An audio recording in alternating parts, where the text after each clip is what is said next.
शिवसंग्राम अध्यक्ष ज्योती मेटे निवडणूक लढवणार नाही, अशी माहिती पत्रकार परिषदेच्या माध्यमातून आज शनिवार दिनांक 20 एप्रिल रोजी दुपारी 12 वाजता दिली आहे। शिवसंग्राम भवन या ठिकाणी त्यांनी घेतलेल्या पत्रकार परिषदेमध्ये त्या बोलत होत्या। लोकसभा निवडणूक डॉक्टर ज्योतिताई मेटे लढवण्यासाठी इच्छुक होत्या, मात्र त्यासाठी त्यांनी शरद पवार यांची भेट घेतली होती। त्याचबरोबर आपल्याला कोणीही तिकीट दिले नाही तरी आपण अपक्ष निवडणूक लढवणार असल्याची माहिती त्यांनी दिली होती। मात्र आज डॉक्टर ज्योती मेटे यांनी सर्व विचार करून आपण निवडणूक लढविणार नाहीत असे त्यांनी पत्रकार परिषदेतून जाहीर केले।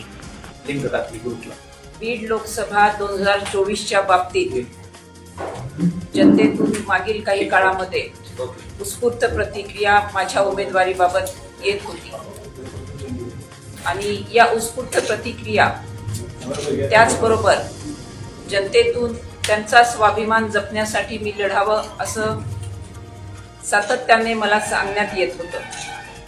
या सर्व बाबींचा अतिशय सकारात्मकतेने आणि गांभीर्याने विचार करून मी माझ्या शासकीय सेवेतून स्वेच्छा सेवानिवृत्ती घेतली आणि त्यानंतर देखील आपल्याशी एकदा सेवानिवृत्ती घेतल्यानंतर संवाद साधला होता आणि त्यानंतरची माझी भूमिका देखील मी स्पष्ट केलेली होती। लोकभावनेचा आदर करून ज्या समाजहितासाठी साहेबांनी कधीही तडजोड केली नाही आणि समाजासाठीच मी माझं कुंकूही गमावलेलं आहे, तेव्हा लौकिक अर्थानं आज माझ्याकडे कमावण्यासारखं किंवा गमावण्यासारखं काहीही उरलेलं नाही।